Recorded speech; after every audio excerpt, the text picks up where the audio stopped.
My Home on the Moon, written by Minna Lee. It's closing time at Pho Nguyen. There is an empty aquarium tank, big mirrors, and lots of hoarded junk. Upstage is a counter that has been around for many years. Behind it is the entryway of the warm kitchen. An altar sits proudly on the counter with different fruit, sweets, and notes laid out around it. Beside the altar is an old cash register. Lon enters from the kitchen and begins counting money from the register. Mai comes out of the kitchen with 2 bowls of pho and sets them at the table. She goes back into the kitchen. Such a slow day. I thought people liked my pho. Mai returns with water glasses and takes a seat at the table. They do, Cole. You make the best pho in town. Now, why don't you stop working for a second and have some with me? Even though we weren't busy, I'm still tired. All this waiting around and no one shows up. Huh? Probably think we're still open. Hey, we're closed. Sorry. Are you serious? Hey, I said we're closed. Come back tomorrow. What the hell is your problem? We're closed. Lon gets up. Go, what are you doing? Maybe we should let them in. But we're closed. I'm tired. Please don't. Oh, look, it's just one person. We barely had any customers, and she's not that late. Been closed for 20 minutes. She looks rich. Ooh, look at that watch. I don't care who she is. Can we just eat? I'm going to let her in. No. Lon rushes to the door and lets the customer in. She's wearing an expensive suit and looks very important. Hello, welcome. Thank you. I wasn't sure if you were closed. We are. You came just in time. Perfect. I've been dying to try this place since I moved here. How long have you been in town? Just 2 days. Are you the owner? Yes, I am. My name is Lan. Nice to meet you. I'm Vera. Vera, such a pretty name. Would you like some pho? Yes, please. I've never had it before. You've never had pho? I'll make you a bowl right now. You can sit here with us if you'd like. Lon goes into the kitchen. Vera takes a seat by Mai. Wow. That looks good. What, do you work here? Yeah. Seems like a really cool restaurant. I'm Vera, by the way. What's your name?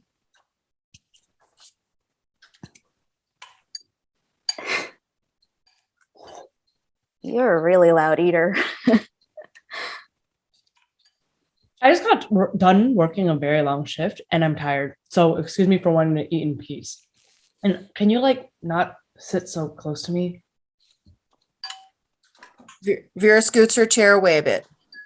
Sorry. I just haven't been able to talk to anyone around here or make any friends yet. It gets a little lonely. Lon enters with a bowl of pho for Vera. Here you go. It's hot, so be careful. Oh, thank you. Londa smells amazing. It tastes just as good too. Well, be sure to tell all your friends. We could use the customers. Oh, I was actually just saying that I don't have many friends yet, but as soon as I do, I'll bring them all here to try your food. No friends? How about Mai and I be your first friends then? That's very kind, but I don't think Mai wants to be my friend. What? Mai? She's been such a good friend to me, and she'll be a good friend to you too. Right, Mai? Cool. I'd love to hang out sometime. Maybe you can show me your favorite spots. All of my favorite spots are gone thanks to gentrification. So you'll probably need to find a different tour guide. Oh. What she means is things look very different now than they did when I first opened the restaurant. Construction is happening all the time. It's so noisy, and the trucks block all the roads. Customers have such a hard time finding us. You see that building across the street? That used to be my favorite bakery. It was there even before Mai was born. And not only do the buildings change, but the people do too. No more Lays, no more Nguitens and Famps. There's more white people every day, everywhere. It's all gone. Pretty soon this restaurant would be pushed out for a new building and I'll have to run somewhere else. But where else can I have a restaurant? Maybe I'll run to the moon. They won't be able to evict me there. I wish I could have seen what this neighborhood looked like before the tech boom. Aren't you a part of the tech boom? Oh, what makes you say that? Well, you're wearing a nice suit and you smell like orchids. And isn't that your Tesla in the parking lot? I don't work in tech. I'm just a freelance marketer for a tech company, but it's different. Marketing? That's impressive. Not as impressive as your pho. I wish I could cook, but anything I make always turns out horrible. It's not that hard. Maybe Mai can teach you someday. She's training to be the greatest chef in the world. Oh, stop. What? I'm just telling the truth. She's a fantastic cook, even better than me sometimes. Maybe we can have you cook for one of our corporate dinners. My building is not too far from here, actually. No, thanks. Oh, so did you move for work? Yeah, I accepted a new job for a startup here called Novus Core. Great. A new company here to take over the world. Wait, we're not trying to take over the world. Why would you say that? We are actually helping people, you know? Yaiku? Okay, enough of that. Novus Core, very fancy. What do they do? Well, we like to keep our projects pretty secure, but since you're my new friends, I'll share a little bit. Okay, so Novus Core builds virtual reality programs to make the world a better place. Every person has dreams and they should be able to live those out. With our technology, we can give them the opportunity to experience it all. Swimming in the ocean with sharks, going to space, seeing ancient Rome. Anything you think you can't have, we make it real. I want to try. Maybe we could go visit Vietnam. They're still working on perfecting the technology, but the minute they start taking beta testers, I'll sign you up on the list, okay? Thank you. That's some really amazing work you do. Oh, well, I didn't actually invent this stuff, but I do their marketing so they can get funding. Technology like this is not cheap. Wish I could hire a marketing person. We could sure use funding right now. The restaurant isn't at its best. Oh no, I'm sorry to hear that. We are making things work, but I'm getting worried. Luckily, we have our ancestors for protection.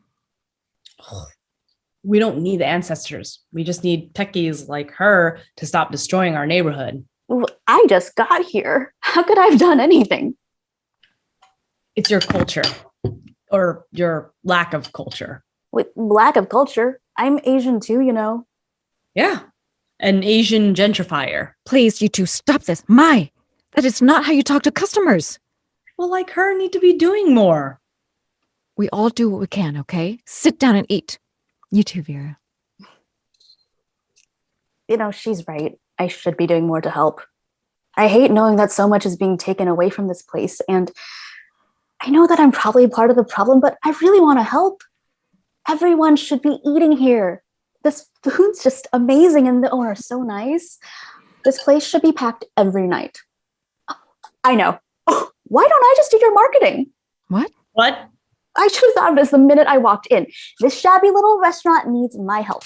Hey, we're not shabby. Oh, that's so sweet. But you really don't need to, Vera. We wouldn't be able to afford you anyways. No, that's totally fine. I'll do it for free. I want to save your restaurant and the neighborhood. Please let me help. Well, if it's not a hassle for you, that would be wonderful for us. Are you sure? Absolutely. We can get started this week. I have so many ideas already. Go. We don't know her. We need marketing to keep this restaurant. She knows things we know nothing about. Vera, thank you so, so much. It is not a problem at all. I believe in your restaurant. How does marketing work? I don't even know where to start. I'm thinking we'll need to make an online presence and obviously work on customer service. That means no more yelling at customers. Does this place have an Instagram? I don't think so. We have a Facebook that I lost the password to 4 years ago. How about a TikTok? What is she talking about? We don't need any of this stuff. Don't worry. I'll just make all the accounts and run them. Okay, now next, we need to talk about the vibe. This place is simple and kind of vintage, but we need the place to be current and fun. Maybe more color? I like orange. Oh, yes, orange. Let's fix this place up and put a splash of orange on it. Hold on. I don't think Oh, that. and what's all this clutter? Oh, this needs to stay. We honor and communicate with our ancestors here. See? We leave fruit, sometimes candy, and lots of paper so our ancestors will have money wherever they are. Do you connect with your ancestors, Vera? I don't think I have. It never even occurred to me that I had ancestors to talk to. They are the best listeners. Good to know. It stays here. All right. Oh, yeah, of course. This fish tank needs to go, though. What? No, we need that. There aren't any fishes in it. It's holding a bunch of junk. You won't get any new customers if you don't change. She's right, Mai. We should listen to her. Oh, I wish we could do this all night, but I need to get to the office early tomorrow. I'll swing by after work with some paint swatches, all right? This place is going to look fantastic when I'm done with it. How much do I owe you? You're a part of the team now, which means free team dinners. Maybe you'll even meet our other employee, Bo, if they decide to show up. They hardly ever come to work, and I really should just fire them. Let's just wait till the end of the week. Maybe they're sick. And will you be here tomorrow, Mai? I'm always here. Perfect. Looks like we'll be getting to know each other better. Then you'll see I'm not some evil billionaire trying to take over the planet. And it's apricot, by the way. What? My perfume isn't orchids, it's apricot. Just thought you'd want to know. I like her. She has lots of energy. What? No, she's annoying. I don't think we should work with her. She's probably playing us. Give her a chance, okay? For me. But I don't know how much longer it will be able to last. I barely could pay our bills last month, and now we're going to need a miracle to stay until summer. well, hopefully that miracle drives a Tesla and smells good. Oh, see? You really like her. I didn't mean she smells good. I'm saying apricots smell good. Mhm. Bye. Mhm. Bye. Mai storms out the front door with her belongings. Lon turns back and lights incense at the altar. She kneels. Hear my prayer, great ancestors. Bring your spirits close into this warm restaurant and listen to your blood. The restaurant is in danger. Our home is in danger. The world is changing too much for someone like me, and I am worried I won't be able to outrun the evil as I did when we escaped Vietnam.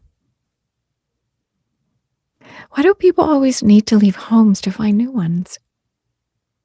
Why can't home just be there? Please, keep this place safe. Lon rises, then leaves the restaurant. Scene 2. The radio turns on abruptly, and we hear muffled voices, static and construction. We hear the voice of Bo. Hello? Hello, Mai? It's me. Mai? The lights flicker as the place falls apart. A long noodle falls down from the ceiling, then is slurped back up. Vera enters and turns the radio all the way down. She begins tidying up the place. Stagehands bring in a ton of indoor plants and new furniture. The redecoration begins. The accuracy of the past is controversial. I'm not saying that dinosaurs never happened, or the moon landing was fake, or that every US accomplishment was really a scam fueled by genocide and racism. I did mean that last part, actually. Your history teachers have been replaying a false narrative. But see, narrative is really what delivers the truth. Stories are the memories that survived. Do you remember what your childhood bedroom looks like? What color were the walls? Were they yellow? The walls of the restaurant turn yellow. Blue? The walls of the restaurant turn blue. Or was it orange? The walls turn orange. And are you sure you remember what song was playing when you had your first kiss? A slow indie rock song plays. And that favorite restaurant of yours, the door was over there and the windows were here, right? Or was it really the other way? The restaurant rotates a full 180 degrees. Who's to say what it was like? What's the harm of living your own perfect story, the exact one that you want to remember? A giant pair of glowing yellow eyes flash behind her. The restaurant is completely lit. Scene 3. Lon happily enters the restaurant and posts a hiring poster. She goes into the kitchen and brings out dishes to a table. Vera enters the restaurant with a box. Here you go. It's hot, so be careful. Hope you're enjoying everything. Vera, business has been going great, and the place looks beautiful. I can't believe you made all this happen in just 2 weeks. Trust me, none of this would work if your food wasn't incredible. It was a team effort, right? I haven't seen this many people in here since Lunar New Year decades ago. That was such a good day. Vera, we had karaoke, dancing, and so much food. You know what? We should throw another Lunar New Year party. It's only a week away. I think I can get everything ready in time. That sounds like a great idea. Besides, I'd love to see Mai do karaoke. Oh. Mai enters with a tray of food. She hates her new uniform and everything else new about the place. Here's your number 35. Mai, be sure to smile and use the new dish names I wrote for you. Hey, here's your fantastic day combo. Mai puts down the dish and throws off her cap. Go, this is too much. Mai, please don't shout. You think it's too much? Yeah, all we really need to do is add different dishes to the menu. We don't need this flashy stuff and weird hats. These hats are cute, though. No, they're not. Ugh, I'm embarrassed to wear this shit. It'll take some getting used to, maybe, but I think it's making this place kind of charming. And look, you're going to love this, Mai. She takes out t-shirts, mugs, pens, toys, and other merch out of the box. We have official merch. I had these made. Look, it's a mug. Ooh, it has our restaurant's name on it. It's beautiful. What does any of this have to do with pho? It's branding. You know what else we should make? An app. Mm-hmm. Enough. This is silly. We can't just make random things to save the restaurant. Okay, Mai, why don't you get back to work now? Mai goes into the kitchen. I'm just trying to help. I wish I could just somehow make Mai happy. Mai doesn't like change very much. But I love what you've done with the place. These plants remind me a little of Vietnam. It makes me very happy. Oh, good. It means a lot to hear you like it. I wonder what I could do to get her to like it too. Mai enters with the tray of food and trips over one of the plants. She drops everything. What the hell are all these plants doing here? Oh no, not the rubber plant. Mai, are you Yes. okay? And sets it back up. No, I'm not. This place makes us look like a joke. I'm sorry, Mai. I thought you'd like it. I hate them. You're making us look like a Shake Shack or something. Well, I'm just trying to make this place better. No, you're ruining it. You're supposed to be preserving Asian restaurants, not turning them into this. Well, you wouldn't even have a restaurant if I wasn't here to help you. I knew it. This was a mistake. You should just go and exploit someone else's restaurant. I don't understand. I am furious at you, Mai. Can't you see that I care about this place too? I'm sorry. I don't know what's going on. I've never felt like this before. I need to. What a freak. Mai, that was disrespectful to Vera and me. I want the restaurant to change too, you know. I'm getting old and I don't want me or this place to be left behind. We need to move forward. How can you say that? You've gone through so much to have this place. What about keeping Viet roots? It doesn't even look Vietnamese in here anymore. Viet roots are here. I will always be Vietnamese and you will always be Vietnamese. No matter what the restaurant looks like, changing is a part of surviving. But I don't want to forget, Go.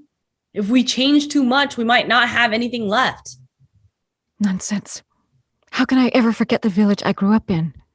The trees, my family, the noise of the market. Those are mine forever. You're right, Cole. I'm sorry. All we've really done is upgrade, I guess. And got a bunch of plants. You know, we're gonna have to water all of those. You know that, right?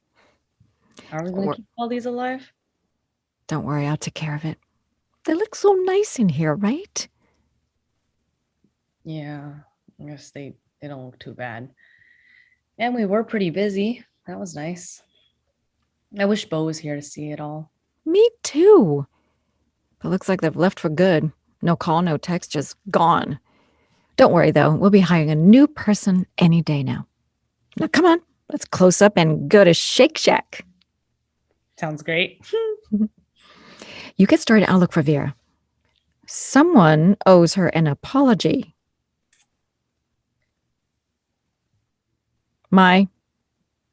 You owe Vera an apology. Okay, go. I'll try.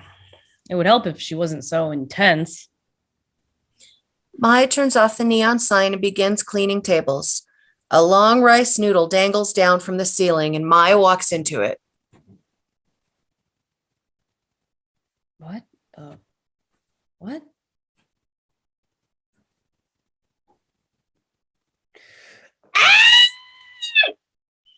The noodle is slurped back up into the ceiling.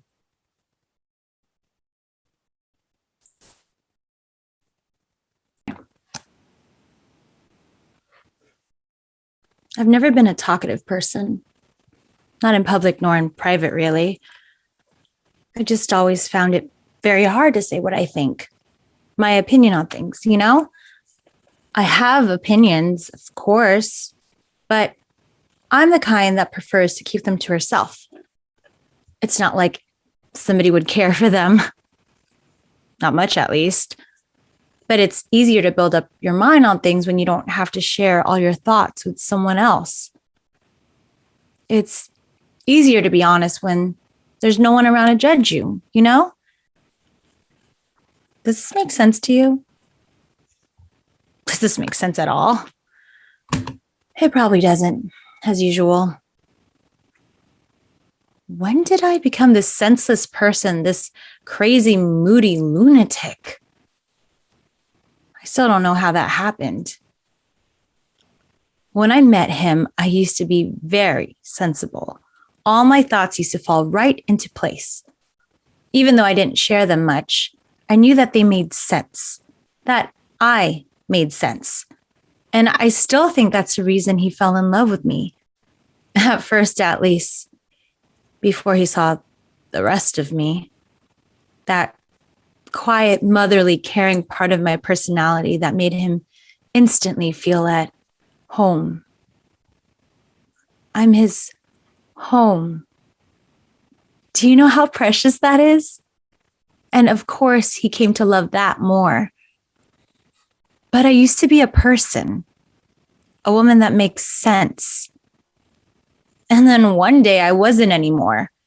I don't know how that happened, when that happened, but it did. And when I realized, it felt as if that was way past me already and too far for me to do anything about it. You see, this kind of thought, this me, makes me feel senseless. It's all right, though. I don't really mind. Actually, it's not always a bad thing. Sometimes it makes life a little more interesting, out of normal, if you know what I mean. Can you know what I mean? You remind me of one of my old dolls. My grandmother had bought it to me for my birthday. I must have been 10. And this doll, it was probably very expensive, very beautiful and detailed. But I hated it at first. For a good year or so, I didn't play with it. I didn't even want to see it, but I couldn't throw it away. That would hurt my grandmother and make my mother furious. She could never stand ungratefulness. So I hid it. at the very bottom of my box of toys, smashed by all the others, a huge pile grouping on her. There was nothing wrong with it, really. It was just too perfect, too polished, too smooth, too openly radiant with a constant smiling. I always felt like she was mocking me. She was the first one of my dolls to get a haircut. I even considered becoming a hairdresser for a while. I've always loved the idea of changing someone by only changing the look of their hair. Almost like a magician, you know? But I could never. I'm too clumsy. Everybody knows that. That's the reason he doesn't want me to take any food outside the kitchen.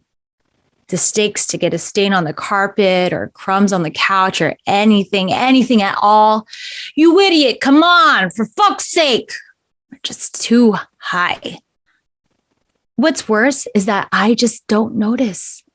I just do it, whatever it is, without even noticing, which makes me a constant danger, a ticking bomb with short legs. And I get it. It must be frustrating to be around me sometimes, most of the times. And he works so hard and does so much for us, for me, that I just don't want to be a bother. And I just want him to keep feeling home with me and safe with me, and to be able to close his eyes without stressing about the next thing I'll surely mess up. And I just want to make him happy because I know I can. I used to. And she's been sitting here for a long time now and brushing and brushing and brushing my long hair. She's never stopped, never took a break. As if every single brush of these thousands of brushes was the one that'll make me look like she wants me to look. And at the same time, she looks lost in the movement and the repetition and the rising and falling and sliding of the brush between my hair. And I just wish I could do something. anyway, I never thought I'd find myself sitting in front of a doll again, making her hair, just like I used to. Something pierces my nose. It's strong and deep and heavy. It's a new sensation. It comes from her mouth and passes right through my nose. I didn't know anything could. It's her breath. The smell of it. It smells. How could she be so beautiful when her breath smells like this? It doesn't fit. Her looks, the image of her voice, her colors. It's irregular. Maybe that's why he's angry at her all the time, because of that smell. I just wish she knew. She had blonde hair, that doll. Now that I've sensed it, I can't get rid of it. Braided at the back, but softly. I can't forget it. When everything seems to come apart, but somehow doesn't. Oh, I feel like I can finally breathe again. Fingers dipped into my hair, pulling and dividing and knotting them together in... Did I say breathe? He loves braids. He told me so when we first met, but my hair was still too short. Did I say... But it'll be different with you. He'll be different with you. I can't breathe. He'll love your braids. Yes, but in a different way. I'm trying to. I want to. He'll never love you. I just can't. He just can't. It's a horrible feeling. Like choking on something invisible. That's how I know that this will work. I'm invisibly gasping for air. If you make him happy. I want to breathe. If I make him happy. but I'm unable to. Everything will be just fine.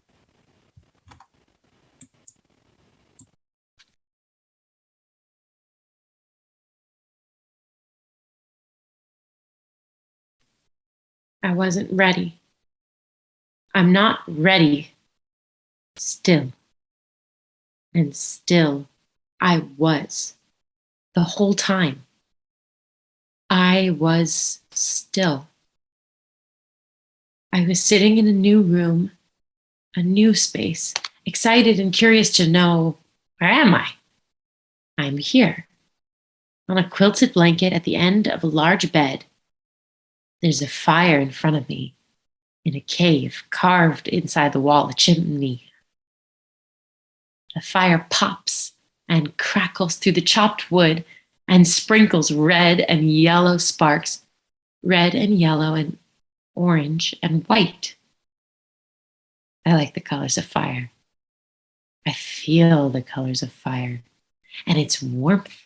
I feel it too on my body, naked, on my skin, spreading from top to bottom, from front to back, outside me and inside me, everywhere. That tingle I learned to know. It fills me with inconsistence and leaves me bare and full and softly happy.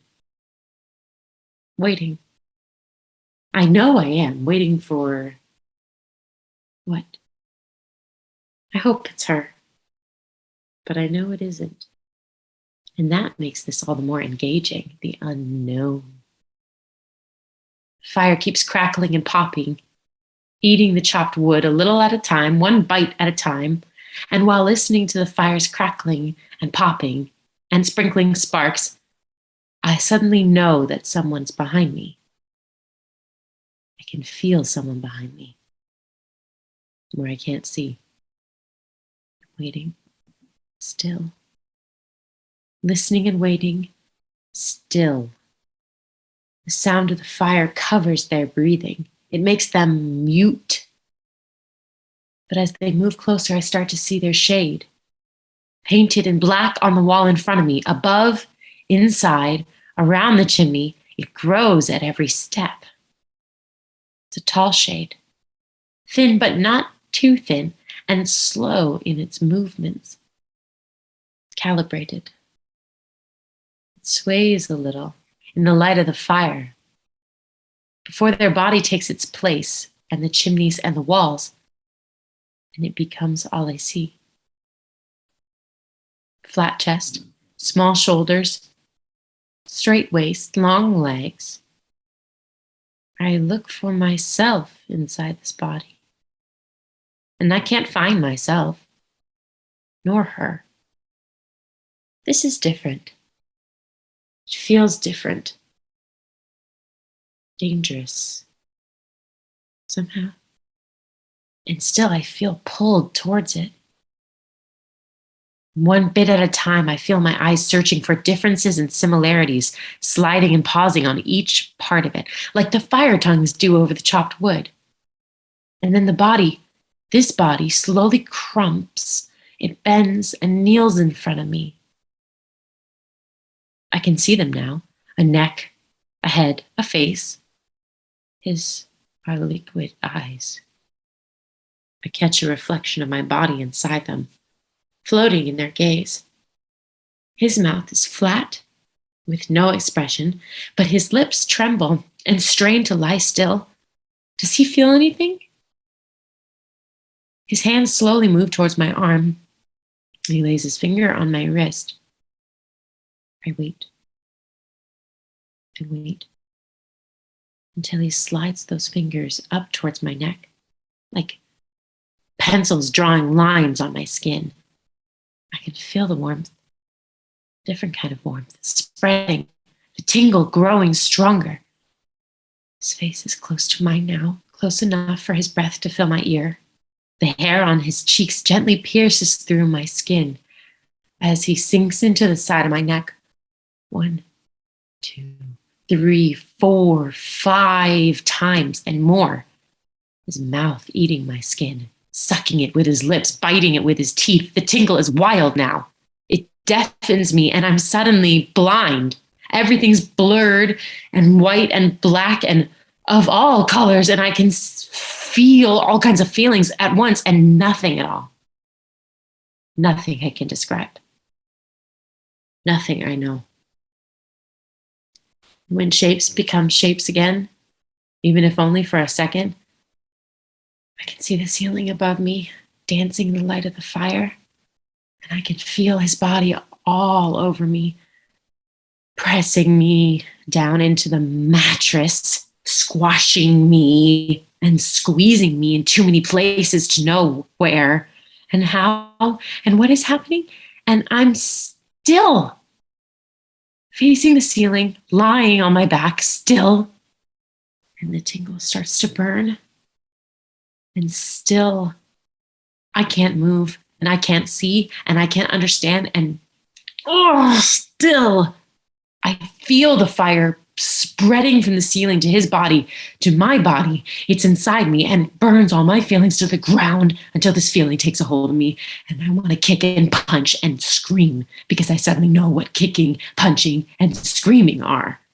To feel outside my body and inside it at the same time and feeling the stillness, my stillness in all of this pressing and pushing and pulling and biting. And I didn't know this and I never wanted it. And I'm still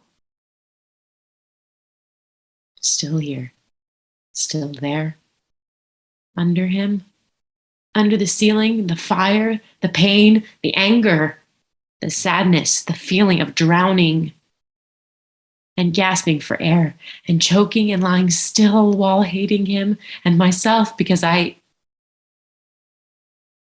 just wasn't ready. And now I am.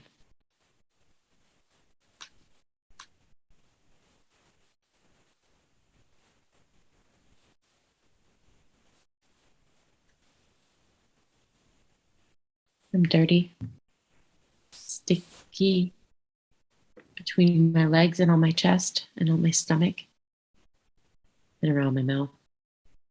I'm covered in sweat, dark smudges on my skin, greasy and fading. He never cleans me, never. He doesn't bother. It's not his job. It's hers. Afterwards.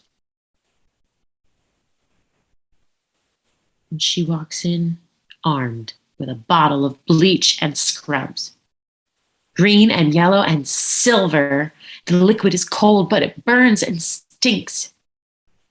When she scrubs me, she does that with a violence that isn't hers, that wasn't hers before.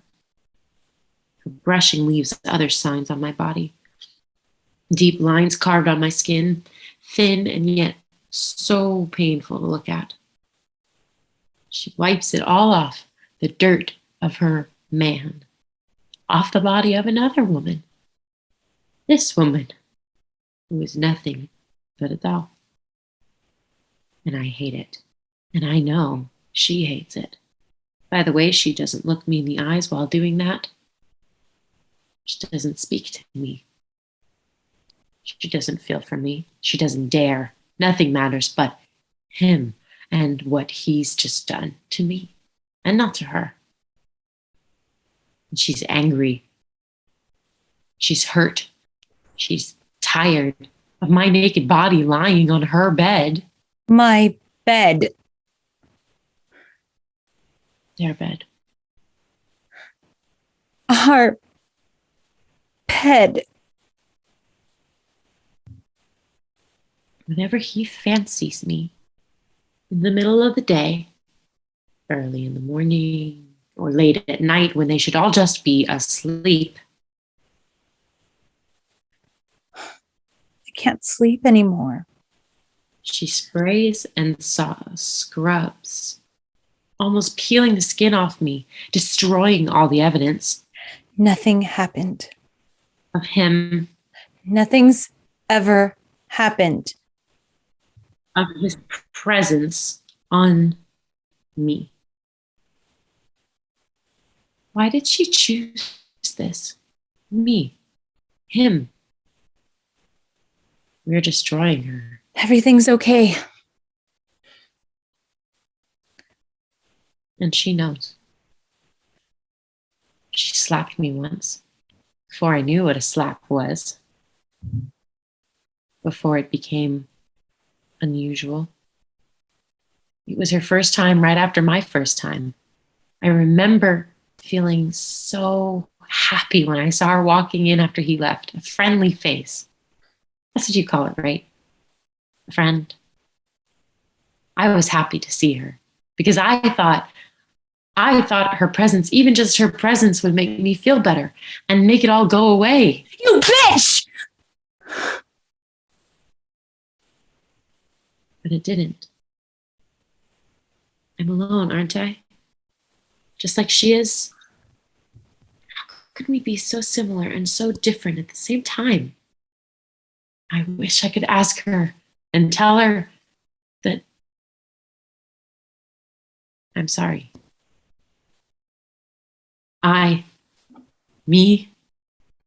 This woman. You're just a thing. This bitch. He's mine. This doll. My man. This thing that she bought. Only mine.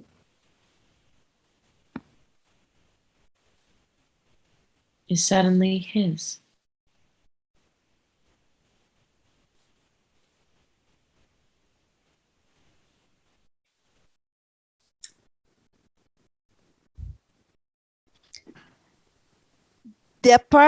Elliot's one-bedroom apartment. The apartment is transformed, not only clean, but hung with tapestries, saree, scarves in Belinda Carlisle's pink, like the inside of I Dream of Jeannie's bottle.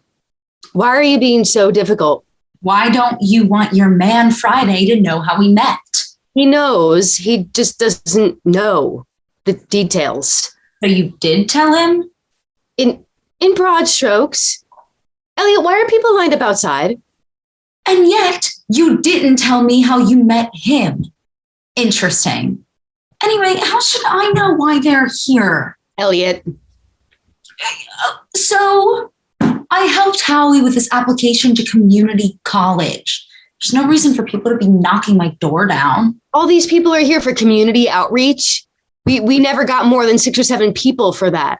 So maybe Howie told a friend who needs a green card that I had been helpful. And then they came by to see me. And then maybe that friend told a cousin who wanted to know what her baby would look like when he grew up. And then the cousin told a friend who needed help divining which of her boyfriends would make the most money. Other than that, I have no idea. And you had something helpful to offer all of them?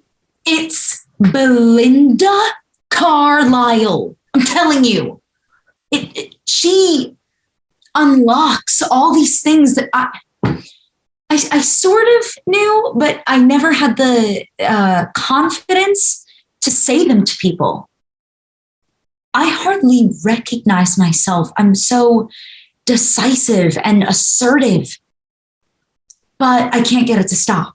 The door buzzes. Elliot opens the window on the back wall and shouts out, Murray, earn your damn money and use the timed passes. The next audience is at 3. Audience?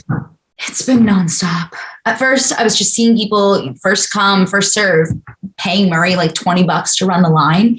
But now I've got the kid researching scheduling apps. And those aren't cheap either. Maybe I need an office. An office? I think you need a license for some of this stuff. Helping someone with a GED is one thing that's mostly paperwork, but the other ones, people's immigration, are you qualified?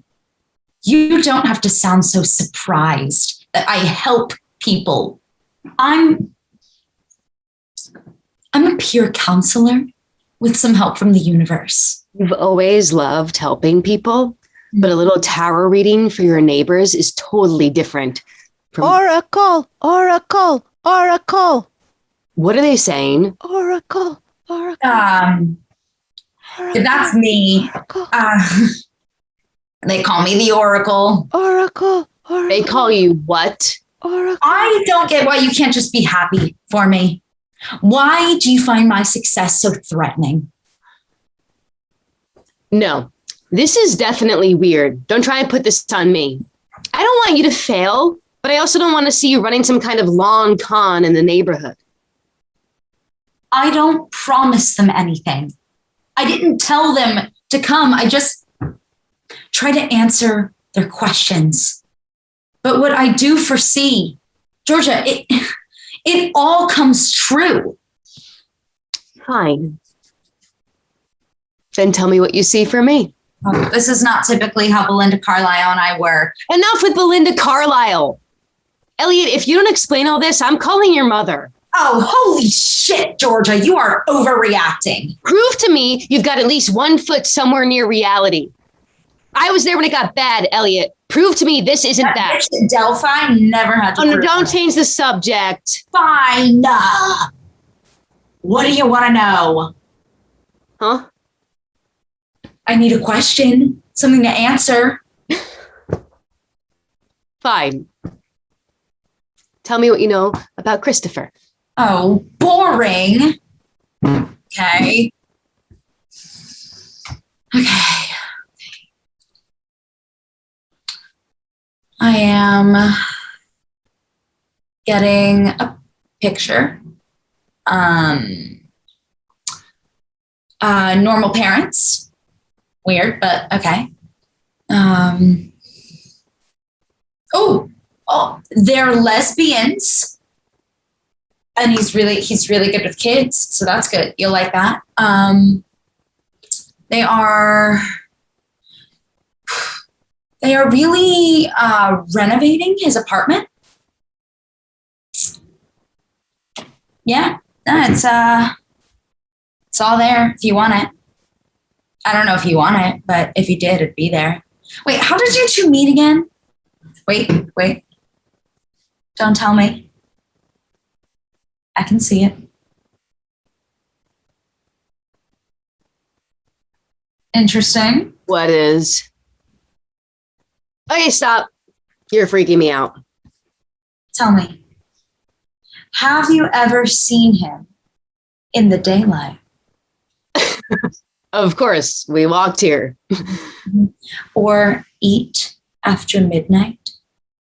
He's a grown man, Elliot. He eats what he wants. Have you gotten him wet? Oh, you fucking gremlin. You're like a 12-year-old. I hear the elevator. Help me get back under the covers. No, you're not sick. You're not sick. Oh, I hate you. No, Murray, we said 3 p.m. Oh, hey, it's you. Come in. Welcome to my lair. The door opens, but it's Michael, Lee, Christopher, and the kid. The kid, unfazed by the decor of the crowd, runs over to sit with Elliot, who gives him a squeeze. Michael, Lee, and Georgia cram together on various chairs or ottomans. So, this is the famous Christopher. Tell me, what do your friends call you? Christopher. You can come closer. I'm not contagious. Have we met before? Must have one of those faces. How is it out there? You mean all those people are lined up for you? I don't know. Do I? I'm up here. Excuse me, a minute? Elliot runs off stage. We hear the sound of her being sick, a toilet flushing, water running. She staggers back in and picks up a ginger ale by the bed. What does Belinda Carlisle have you on? Sorry, Belinda Carlisle from the Go-Go's? Come on, man. Use context clues. Belinda Carlisle is Elliot's therapist. Funny coincidence, right? No relation to the singer. Where'd you find? I don't like this one, Georgia. No imagination. Elliot? This is how it will be from here on out. She'll be pleasant, and I'll be disdainful, and you'll wonder why Georgia doesn't have nicer friends. Please have a seat. Thanks for tolerating me. Why are you here again? They're doing some work on my building, so I'm staying with Georgia. Oh, they're not making it open concept, are they? What a nightmare. They're updating the old heating system. You'll miss the clanking. The clanking. And the hissing. Oh, you remember Georgia? Like the hospital where we first met. So tell me about this cult you've been running. Michael! You wound me. You'll be shutting that down before the kid moves in, right?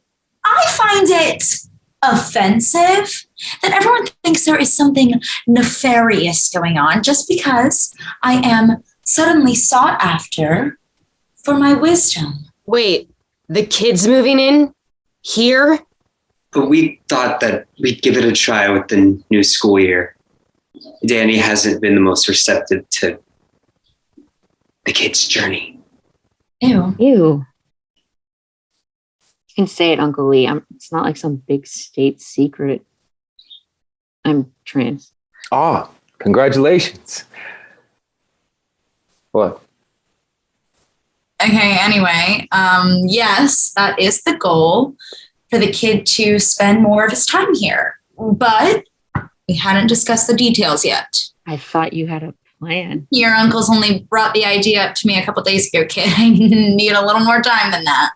Uncle Lee said you were just working out the finer points. I think what Uncle Lee said was we hope to. No, that's not what he said.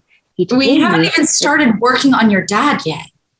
Uncle Michael said that if I talked to him, gave him a chance to understand, then it wouldn't be such a big deal. Kid, I think there's been some misunderstanding. I mean, look around, kid. What about your mother's life says, yeah, I'm ready to support a teenager on a daily basis? Would you excuse me again? Just for a moment. Elliot steps off stage into the kitchen where the pink light flickers like a fluorescent light blinking into life. Nobody seems to notice except the kid. Georgia, what the hell? Obviously, that came out harsh, but neither of you thought to consult me on this. You're a great social worker, but you're not the kid's social worker. Kid can hear you, you know. Have you even bothered asking what Elliot's been doing for work since they got out of the you know where? The mental hospital? Georgia, should I step outside?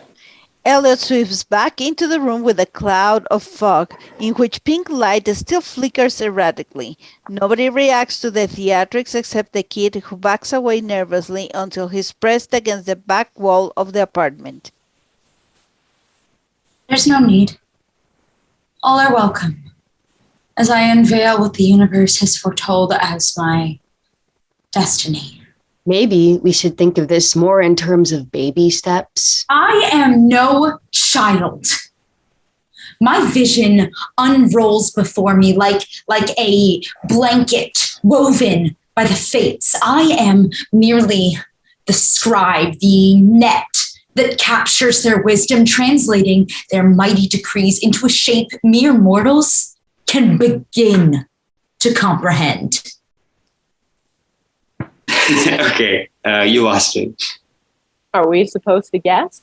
Are you going back to court transcription? The pink light flashes like lightning. The kid braces for thunder that doesn't come. Nobody else seems to see or hear anything more unusual than Elliot being theatrical. Elliot, gracefully and dramatically, unwraps a tarot deck on the table. She holds it out to Georgia, who rolls her eyes and slaps her palm down on it for a moment. First, for Georgia, the non-believer. That's overstating it a little. The hangman, inverted. Great. A warning. stop martyring yourself. Stop Elliot, I don't- stalling, stop resisting, stop hiding. Your past is not so important that you must conceal it. You are the treasure, not the maze. Decide. Now, Christopher. Seven of Swords. What are you getting away with, Christopher McDonald?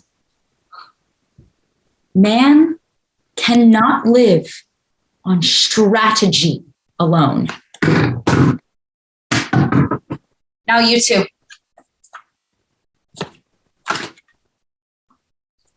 Nine of Cups.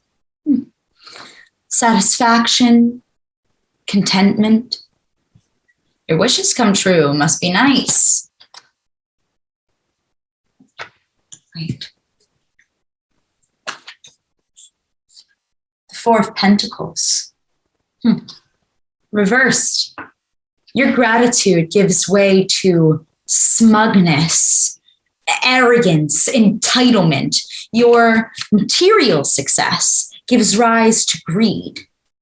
Keep what is yours, but do not seek to exceed your grasp. What the hell are you talking about? Enough with the party tricks, Elliot. This is too Finally, much. the kid. Please don't. Please stop. The world. For me, it's inverted, but for you, it's upright.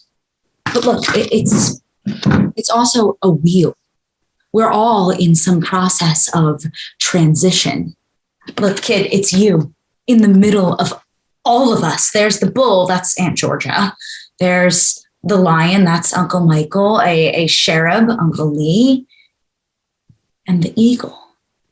That's the truth seeker.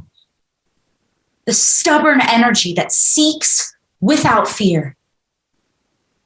Kid, what question did you ask? I was still wondering about moving in with you. What does your dad say? He says you'd be a bad influence. The sun. The answer is bright, shining in front of you, but the truth may burn.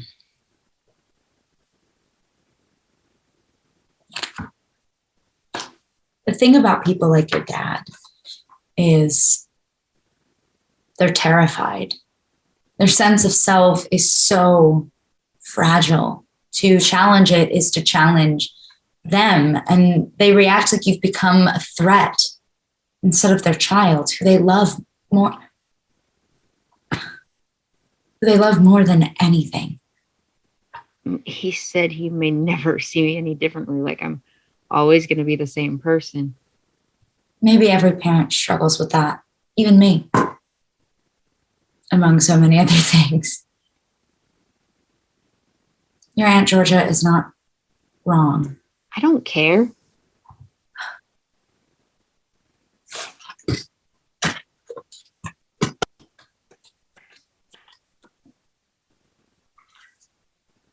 The Emperor. Kid, if you are old enough to shape this relationship, you're old enough to take care of it too. So how do I... Your dad down. Say what you need to say. That's all you can do. That's all. Okay. Thank you. Thank you for coming. I think that is it for today. Elliot rewraps the cards and exits. I hate to be the one to say this, but the next bus is in 5 minutes. We should be down there to catch it. Sure. Kid, grab your book bag. I'll meet you down there in a minute. Elliot, are you going to eat? I don't want to leave all this sitting out. Do you need any help, Georgia? No, don't worry about it. You all go ahead. I'll just tidy. Let's fit in a movie or something before school starts. It was nice to meet you. Mm-hmm.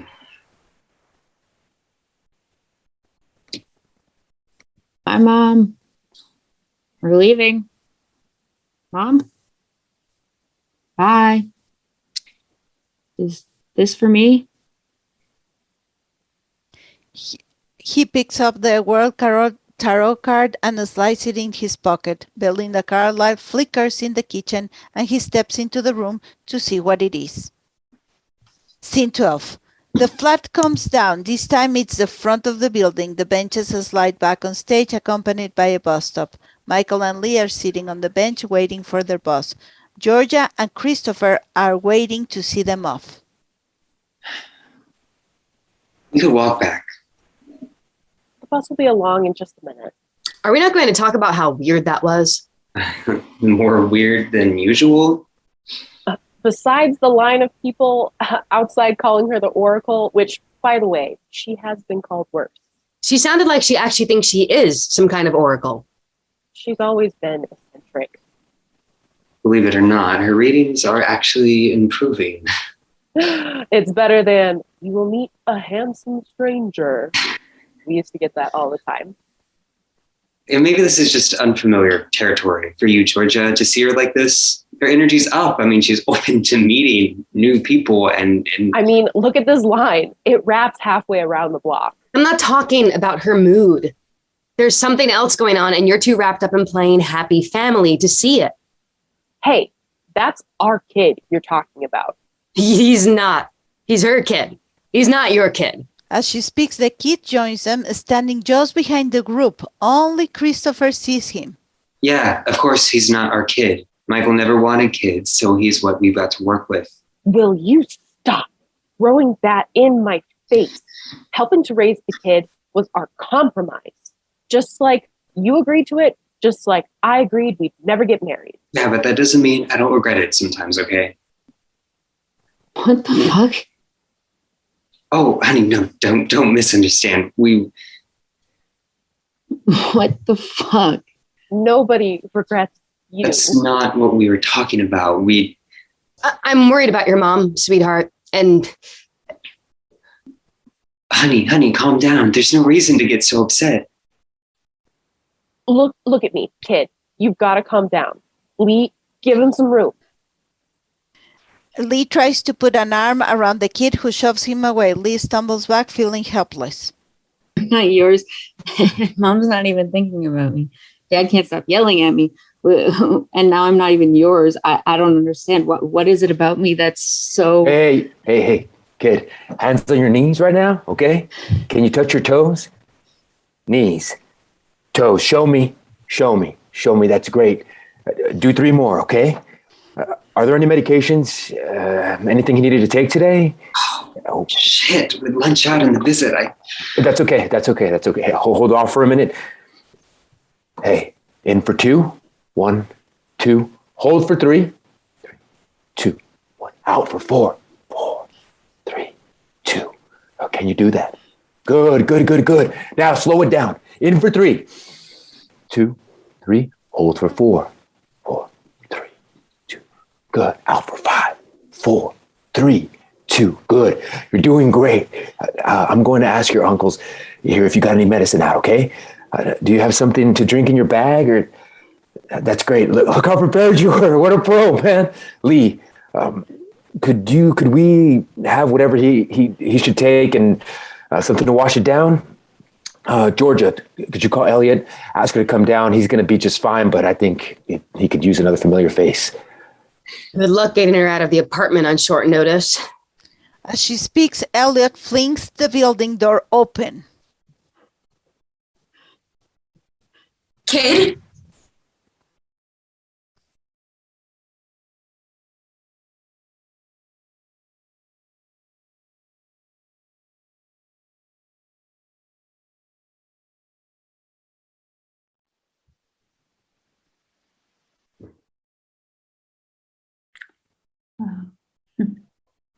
What does it mean to have a family? Hmm?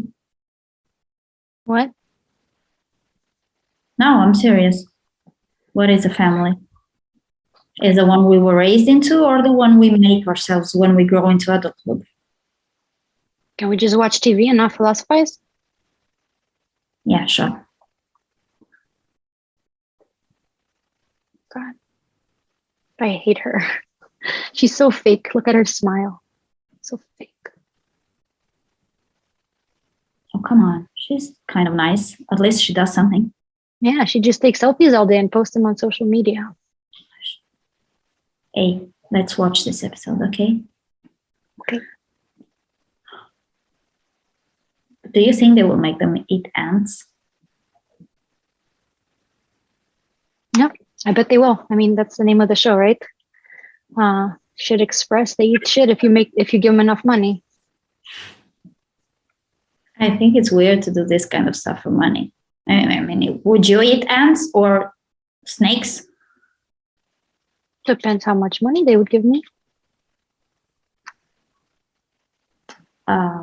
Let's say they'd give you 100,000 euros. Definitely. I would imagine it's spreadable gold. Come on, you must be joking, right? We all say jokes until we mean it.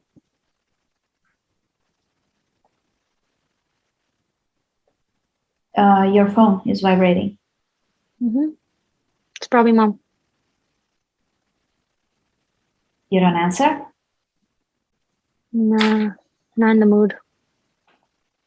By the way, have you talked with her lately? Yep, from time to time. Same shit. Mom's not gonna change. Want some beer? Maybe just a little from your glass. It makes my stomach sick. I think I have some wine in the fridge. You want some? Mm-hmm. Some wine would be nice. Okay.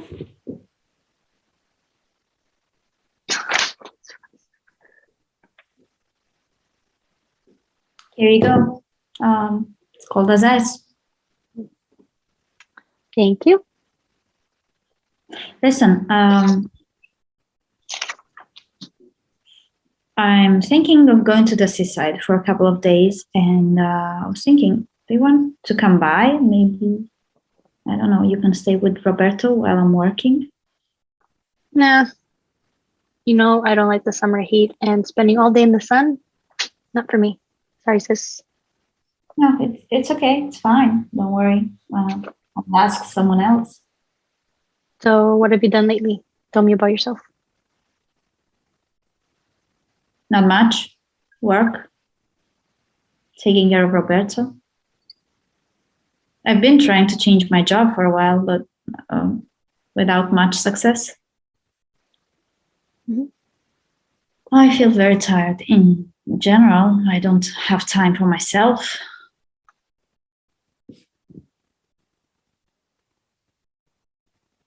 I've been thinking a lot about Mom.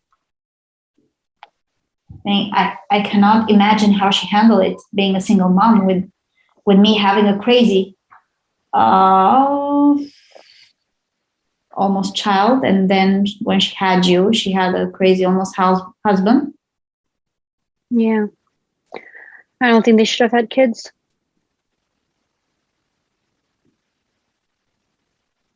So what do you mean? Just what I said. There are people who should not be allowed to have kids.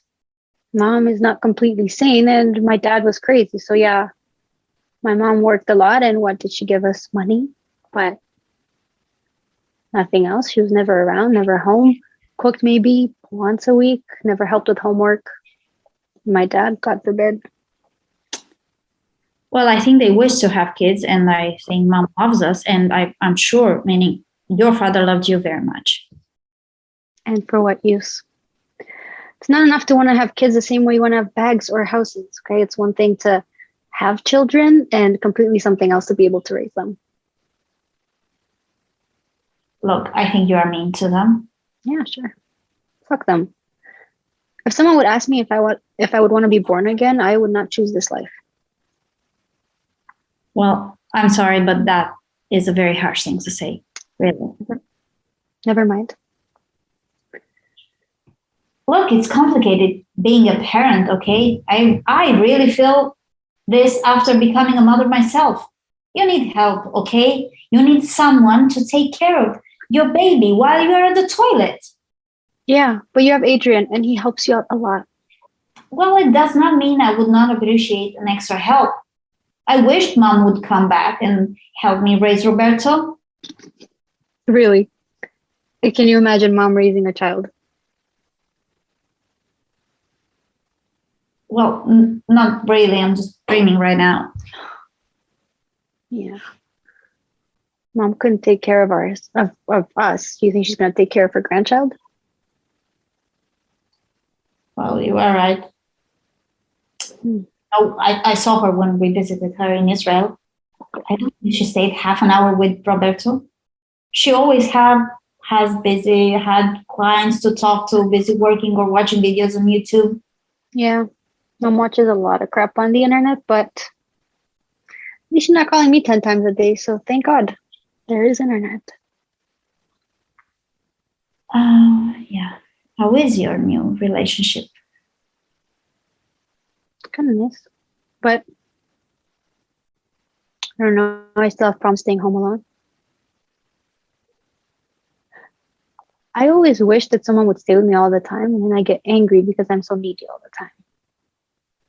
What do you mean? You can't stay alone? It's just a weird feeling of wanting to cry and not being able to do anything else. And then all I do is cry. Can't do anything else. Well, maybe you will meet new people in Arad, and you've just moved there, so you will make new friends. Just try not to depend so much on him. I really think it's complicated to be someone's everything. Lover, best friend, parent, confidant. Yeah, but he needs so much time to go alone on trips with his motorcycle or go out with his friends or just stay home alone. Like, how can anyone want to stay home alone?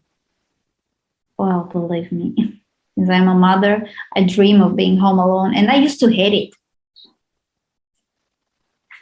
Yeah, but you had Adrian with you all the time. Yeah, but it does not mean he was with me 24 hours per day.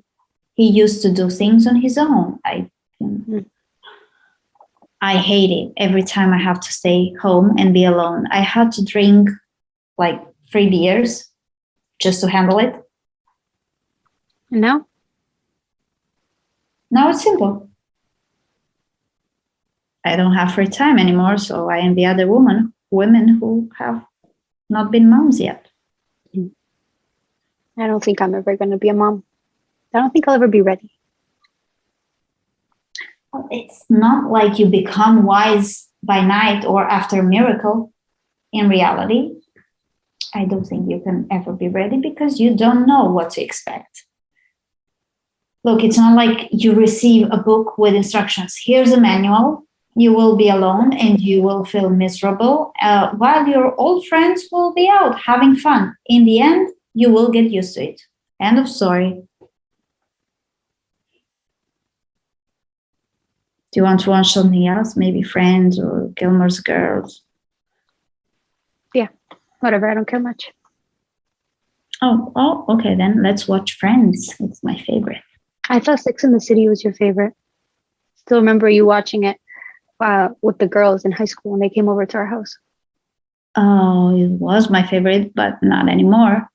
I cannot believe we were home alone for such a long time. I cannot imagine. Who will leave 14-year-old kid and go to work and live in another country? Yeah. As mom says, we were not completely alone. It was that old lady that used to live with us. Yeah, that freaking old lady mom randomly met on the streets and invited her to live with us. She was so weird. She was very strict, but she was clean. I liked her somehow. Yeah, but I don't think mom ever had really any plans. I think she was lucky. She was 42. It was clear that she was going to go work as a housekeeper and not as a club dancer. For me, it was very scary. God. Do you remember when she came back the first time? Coming back home after 4 years with a very old man who was the future groom. God, how weird. Mm-hmm. You want more wine? Mm-hmm. Yes, please. I think I like it after all. Okay, can we watch Sex and the City right now? Yeah, for old time's sake. God, I always admired you and your girlfriends. You were all for just like the Powerpuff Girls or like these women from Sex and the City. What was your nickname? Storm? Ice? No, it was childish, really. We were ice, fire, storm, and water. And I was water because I liked water and swimming. Yeah. I wish I had as many friends as you have. I don't have them anymore. I still meet with 3-4 girls, but that is all. Adrian is still hanging out with our old friends. I just don't have that energy anymore. I just want to be home alone. Really. I wish my boyfriend would like to spend more time with me, to travel more, or just do stuff together. Look, I think you need to learn to be happy with yourself. It's easy for you to say. You've already experienced all the parties and the travel, everything. I didn't. You still have time. You're so young. Yeah. Oh, I think my phone is vibrating right now. Or is it yours? I don't care. I'm not answering. Okay, it's my phone. Yeah. Hey, Mom. No. I'm home. Oh, I was busy with work. No, I have not decided what to do. I have been searching for an apartment. I have to find something. What? Seriously? And what did you think of that? No, I'm not borrowing money to buy a house. While Jill has 3 apartments on her name. No way. Look, with the money I have, I will buy something, even if it's something in the middle of nowhere. No, there's nothing to think or to talk about. I don't want to. Yes, when I talk with Jill, I will tell her. Really? You think of coming home in September?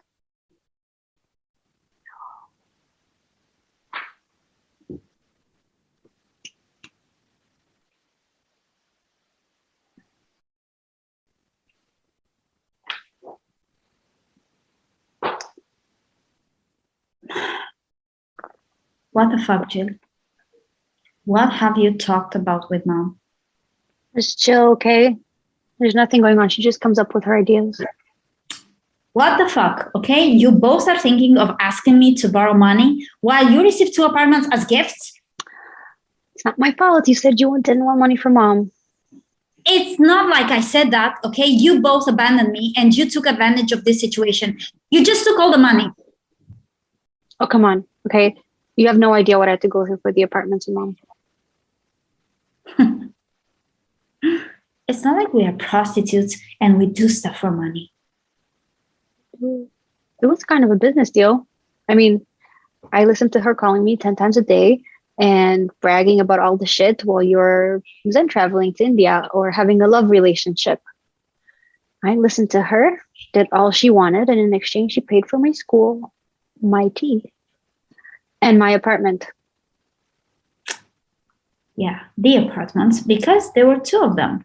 Yeah, well, the second one was just a good investment. I was just quicker. Okay, that was it. Oh, come on. And you did not mention a thing to me.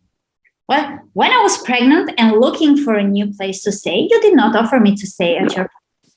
You did offer it to me with money. Okay, come on. It's not like you could not afford to pay rent or you were on the streets or anything like that. You're being a little dramatic. Besides, you always seem so happy and beautiful and like you did not need us. Like you were not part of this family. Like you were too good for it. Yeah, right. You just made an alliance with mom and took as much money as you could for her. Don't you see? I'm living in a rented apartment while you have 2 apartments for rent. Mom said she would help you with money for you to buy an apartment. It is not my fault if you don't choose to make any effort in that direction. You and mom are always saying it is my fault that you both are behaving so evil to me.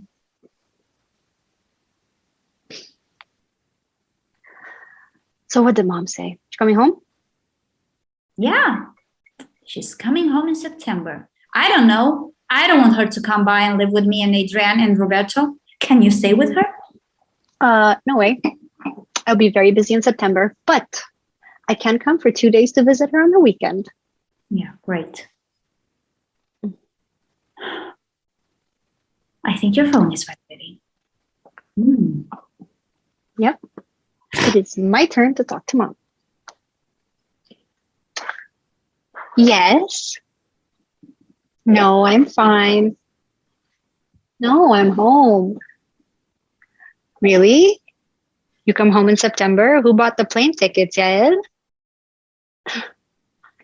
That's nice. Listen, in September, I have some school activities, but I will come to visit in Bucharest, maybe for 2 days. No, I haven't talked with Lena lately. Mom, okay, you should talk to her. It's not my business. I don't care what you decided. Mom, I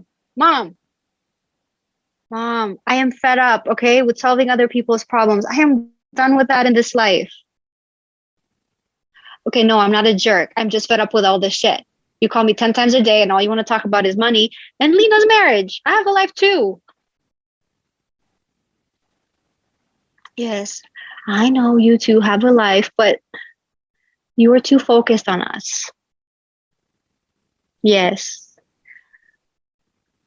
Yes, I will talk to Lena and try to convince her to buy a house in the suburbs. But you know her dream is to live in the city center, right? Oh, right. You don't care. Okay. Look, Mom, I have to go. Okay, I need to do something in the house. I'm going to talk to you later, okay? Okay, bye.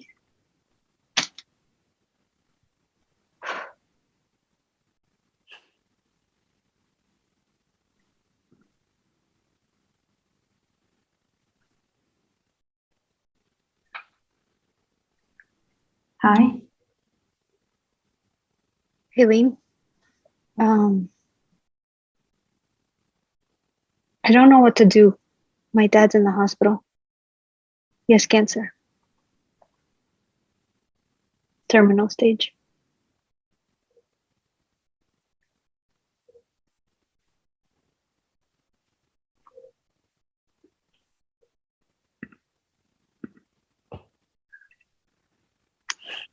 So, how are you? What is up? You know, same old, same old. How are you feeling after your dad passed away? I don't want to talk about it. I'm just not ready. Okay. What about David? What happened there? I was so worried all this time after you called me.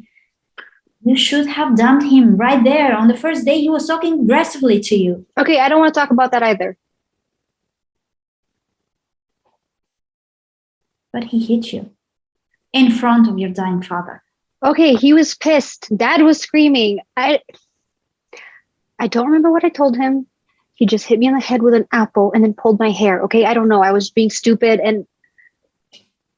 What the fuck, Jill? And you're still with him? What the fuck?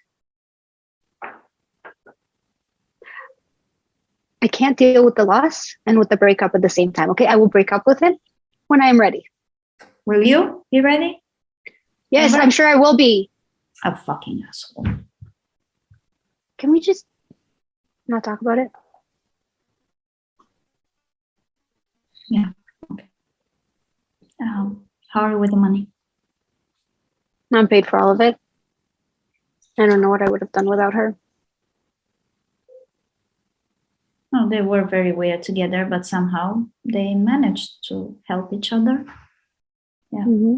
They shouldn't have had a kid. They were not able to take care of others. Oh, come on, not again with this shit.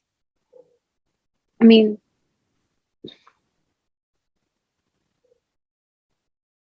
after all these years, yes, of fighting and yelling at each other and hating, Mom pays for his funeral. I think she's kind, okay?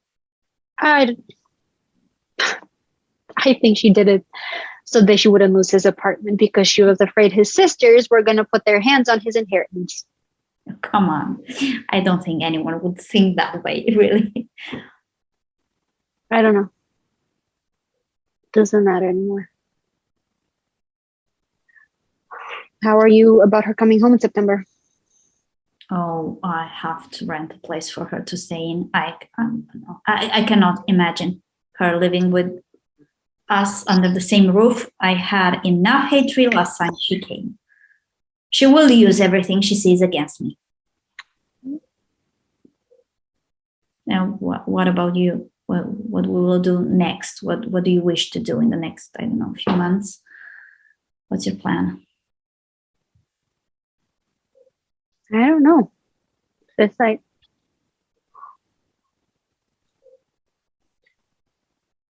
I want to meet someone. I'd like to meet someone and feel loved and travel and have fun and enjoy life. We could die so fast. Yeah, that sounds good. Well, I think your dream might come true.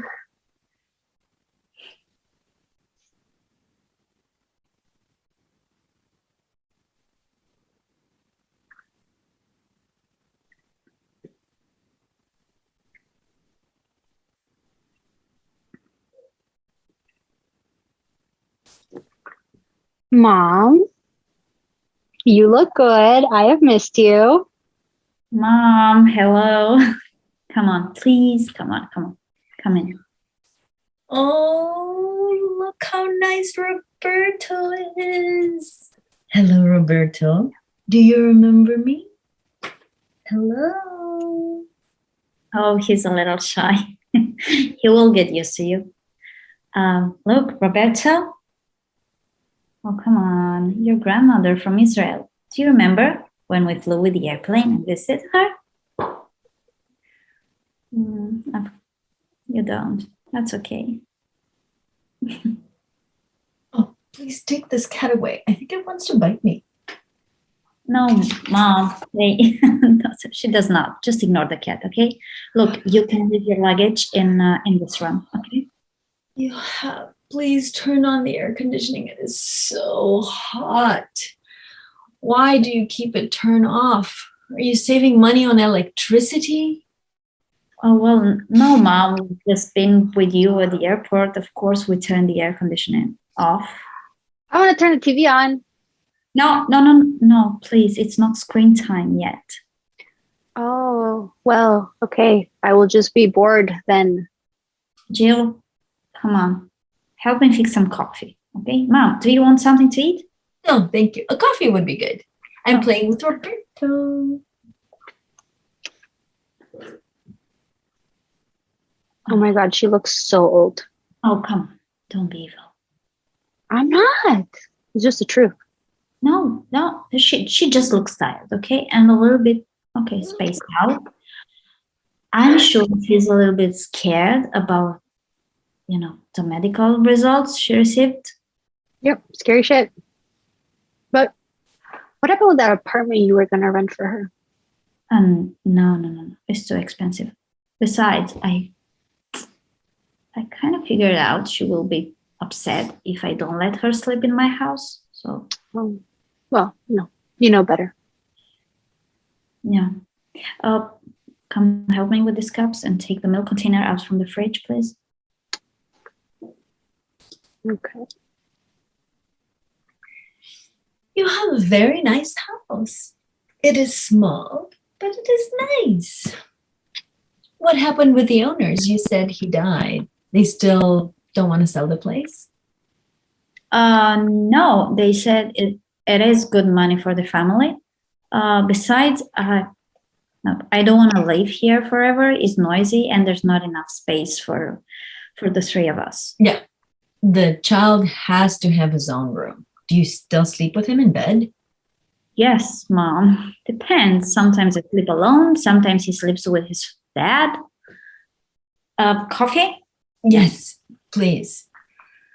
I've told you about that family I work for. They don't kiss their kids. The mother did not breastfeed her children, only formula from day one.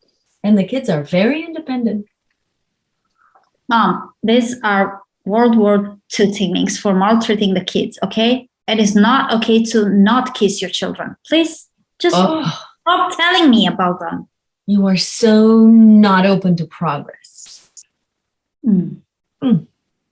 What have you decided about the apartment? You have to be very wise and make a very good investment. Well, I'm still looking, okay? Have not found anything yet. We will come together and see some places. I do have 2-3 options. Look, I did not say to borrow money from the bank so Jill could keep the rest of it for herself. I was just saying to make a good investment. Think about it. By the way, where's your husband? He's working at his bike shop. Mom, okay, you have a hair appointment tomorrow at 3. And then afterwards on Thursday, we're going to come with you to the medical appointment. Yeah, I know. I feel okay. These doctors always have to say something bad. Oh, come on, Mom. It's not like, don't be so not open to progress and science.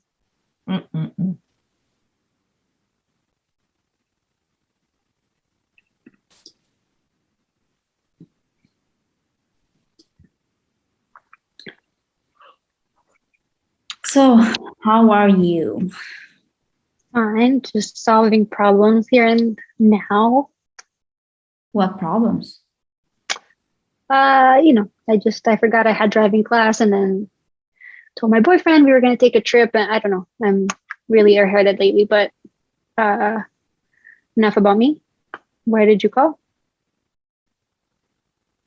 I don't know. Okay. So how do you feel in your new home? I don't know. A little bit weird. I still have to get used to it. Well, you will. Just give yourself time. Yeah, I don't know. I dream so much about the place, my own place with my writing table and books and the kitchen table and Roberto to have his own room. And what happened? I don't know. I thought I would be happy. I would finally be happy. That I would be part of the family and almost as rich as you are, guys. And anyway. Okay. Well, you are very naive sometimes. I've been telling you that, but you weren't listening. What did you think that it was easier for me? Minna, at least you're an adult, okay? I was almost a child when I got my first apartment. Yeah, but Mom, it's so difficult. I thought she would be finally be happy and content about this decision being a good investment, an opportunity she pre-validated with all her clients from Israel. Okay, well, Mom always listens to what other people have to say, but she's not living your life. Okay? Yeah. Okay. What's not to like about the apartment? I don't know. It's complicated. think it was easier when both me and Adrian were poor. Yeah. What are you talking about? I don't know. We have this apartment. Mm-hmm. Adrian is bragging about it, but he says he feels he's left outside of this home with me and mom having decided for it. Mm-hmm. Okay. Yeah, you're weird. You guys have been together, what, 20 years? Yeah, I know, but... Okay. And I don't want to give you like unsolicited advice, but I've seen how you are, how you disregard anything he says really easily. Like when I was at your place and Roberto was playing with some food on the floor and Adrian came and took it and Roberto started crying, right? You just took the food back and gave it to the kid. You shouldn't do that. That's their relationship and it should not be mediated by you. I know. I do that sometimes, but with the apartment, okay? I think the problem is we bought it on mom's name, mm-hmm. but I think it is fair that the family fortune should remain in the family, right? Yeah. And you don't think it's weird that you refer to family only when you talk about me, you and mom, but not when you talk about you, your husband, and your child? Look, on top of that, the relationship with mom is getting worse, okay? She keeps on picking fights on the things. She saw when she visited how much Adrian was drinking, how Roberto behaved, what kind of friends I have, and on and on and on, like nonstop messages and voice messages on WhatsApp. And this when I'm not answering the phone. Chill, okay? It'll pass in like 2 weeks. Okay, she has this weird thing where she calms herself down by shitting on other people's heads.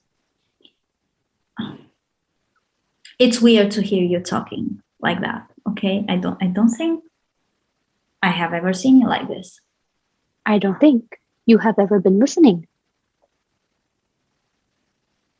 Maybe we're both a little bit selfish.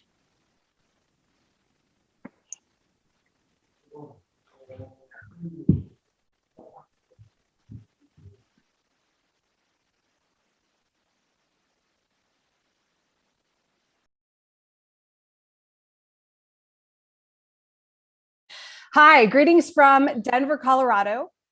My name is Christina Abejan, and I am the founding executive director of Bucharest Inside the Beltway, an arts and culture platform, collective, production company, promoting company. And with everything that we do, we support local and international artists. And today marks our Denver launch here in Colorado after many years in Washington, D.C., and of course, our origins are in Bucharest, Romania.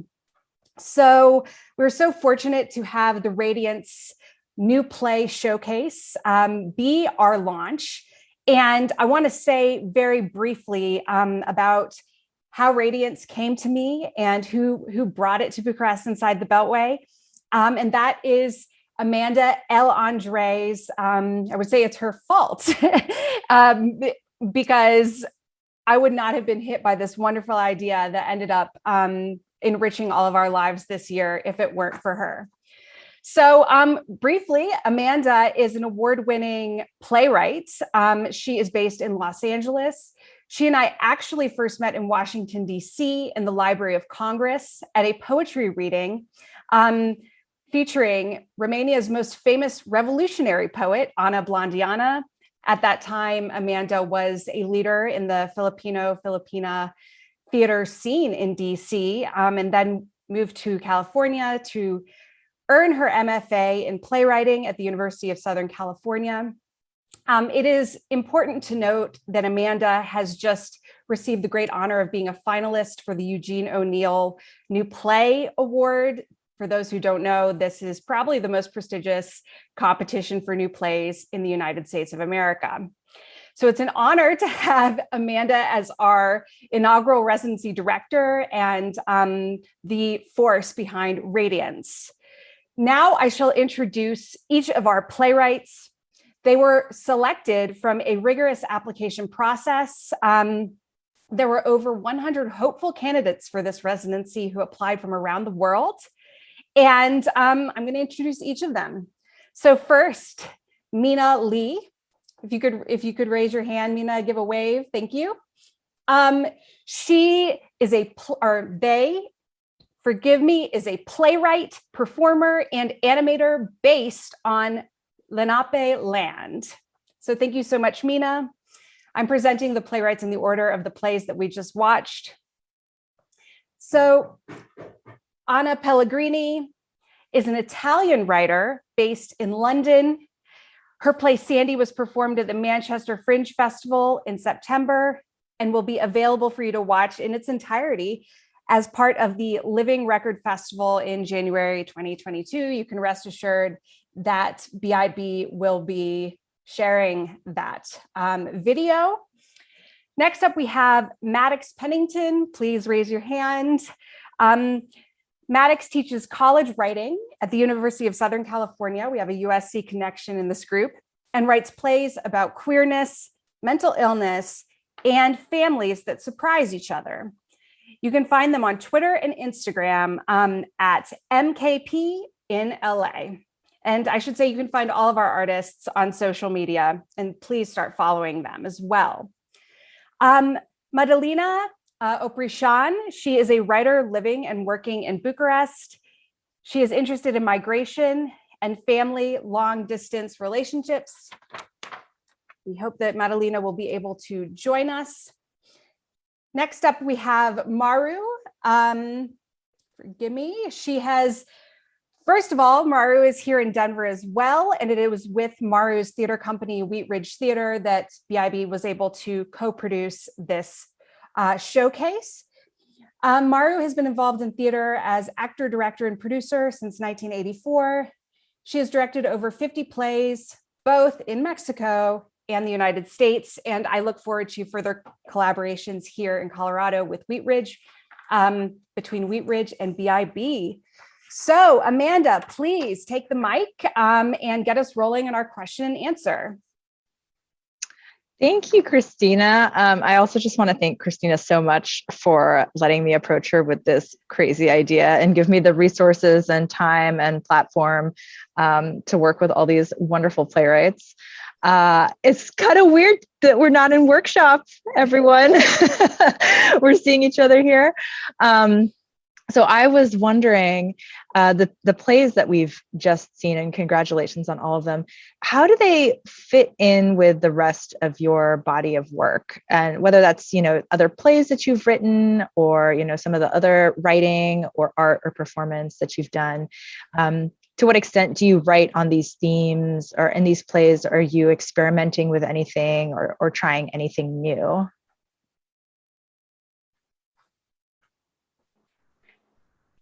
Are you muted, Maddox? Oh, look, I'm calling on you anyway. I was asking who we wanted to go first. I can go first. It is really wonderful to see everybody again. I think for me, the theme of this play obviously is like mental illness and queerness, and definitely a theme in my work is like, how can I tell stories about queer people or trans people in particular that are not just about like transness or queerness, that kind of you have these people experiencing whatever's going on in their lives with that as an important lens, but it's not the point of the story.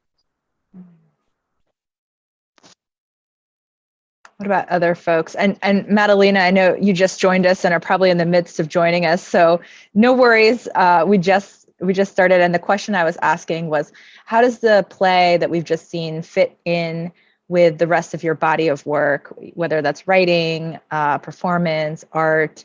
Do you typically write on these themes, or is this play that we've just seen something new you're trying, or an experiment? And I'll let someone else answer. Or I'll ask Maddox to call on someone since Maddox started. Minna, would you like to go next? Okay.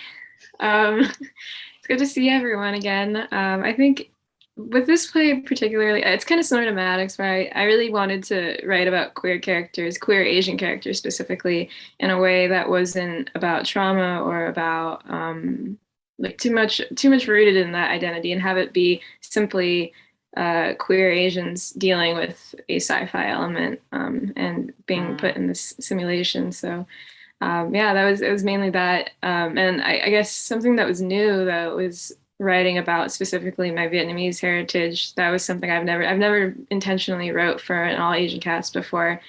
So this was very scary, but it turned out extremely well. And I'm so proud of the actors and Selena, our director, for just making this happen. Because yeah, it's really awesome when you see Asian artists being able to do your work. It's awesome.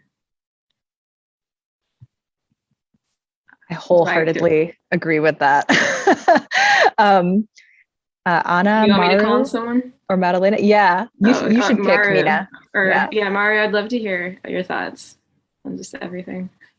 Well, first of all, I need to let everyone know that I did write something, but it was not finished. So I did not try even to present it. But I love being able to collaborate with everyone in gathering directors so we could direct your plays, which were much more polished than my own. So it has been a great experience. And I have worked since the beginning with all the 4 plays. I was honored to direct ANNEX, but all the 4 plays, it was amazing to see the process of all the 4 writers, to see where from the idea or from the concept it got to this point where it's like a full play. And we were able also to cast from different countries, and even directors. One of the directors is in Chile. So it was like a nice cultural mix of ideas and creativity. So I am super honored, and my play will be ready sometime. I don't know, next year at some point. And Anna, I'm tagging you. Thank you, Maru. It's nice seeing everyone again. It's been a while. Yeah, it's been such an amazing process, I think. Like having the opportunity, as Maru just said, of working and collaborating with people all over the globe, just from your comfy chair, which is really exciting and amazing. Like one of the few good things, I guess, that this pandemic has brought us. But yeah, it's been amazing, to see the work that we accomplished together. And Sandy personally is I wouldn't say the theme is different from what I usually write about. I am very interested in female characters and sort of on tackling female related issues. So I kind of think that fits into the general sort of area of interest of mine. But I can definitely say that the play wouldn't be what it is now in its entirety if it wasn't for this group of people. So thank you everyone for that. And yeah, I mean, it's been really, really incredible what turned out to be something that we basically did together almost. Madalina, maybe you want to take. Yes, thank you. I'm glad I'm seeing everyone again. Thank you for this amazing effort and organizing this experience for us. It was amazing to see my first play. Writing a playwright, it was the first time for me. It was an amazing process for a few months. And I am interested in family stories and nonfiction writing. I am a little bit scared about how real the play is for me and how real I feel it. And I see it as a family memoir, as a family story, a real one. And I'm also writing about being a mother and motherhood issues and family related issues. And I hope nice stories in the future. And that's it for me. Thank you. Thank you. It's really wonderful to reflect on all of this. And I'm wondering if any of you have a specific memory or moment from the time that we were in the residency that helped you, write this play, whether that happened in workshop or was sort of a light bulb moment after workshop. Anything that happened that you sort of like to share with everyone?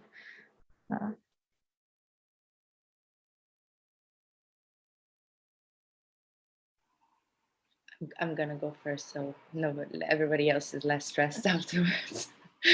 For me, I guess the like strongest moment was, I guess, our first meeting. That was like what stayed with me as a beginning, sort of something. I remember sharing a few pages with you, and it was the first time that you could get some actual feedback. About a project that I wanted to develop, but without knowing if it would be worth developing yet. So, yeah, I think that was the first moment in which, when, it got like a positive response, or like it makes sense to write about this, in our opinion, then I felt like it made more sense to keep writing about that as well.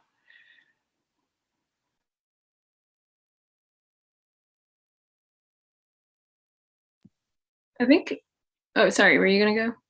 All right.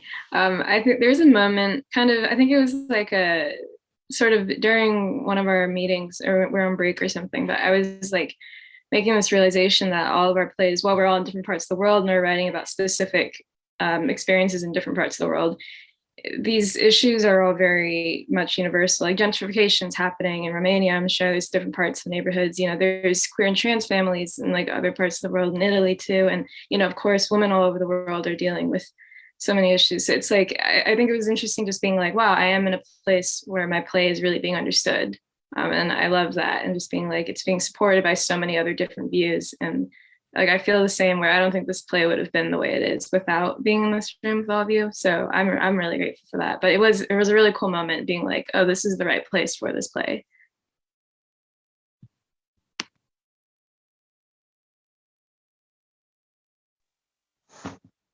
Can I go?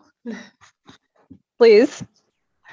I remember when Maddox said, I think the first time I read something, he said like that the play felt really claustrophobic in a sense. And this gave me a bigger perspective on my play, and sharing everything with everyone just gave me the perspective that what I am writing about is not that single or that unique, that is also can be, some other people can relate with my experience. And also helped me with bring more characters, on rewrite stuff. So would be in the end less claustrophobic. I hope I succeeded in being less claustrophobic. Well, I hope it wasn't like it didn't come across as an insult. I just mean because it's between the two, the family members, and it's like there's nobody else in the world, I definitely remember kind of two moments. The first was I had looked over everybody's work before we showed up that first day in workshop, and Anna's in particular, I was like, I don't know what's happening. And then I had the chance to read it, and out loud, as I put it together, I was like, oh, I mean, I still didn't get it as much as Maru did, because we finished that read through and Maru was like, it's about a sex doll, right? And we were all, wait, it's about a what? So that was kind of magical, realizing that transition between what can be on the page and then how it's going to feel in the room. And then going back and forth with Maru about stage directions, and her stance being like, you should always be able to tell what's happening from the dialogue. Whereas I like to really overdo it in my stage directions. And then just now hearing you read them, I was like, oh yeah, I could have cut a lot of that probably.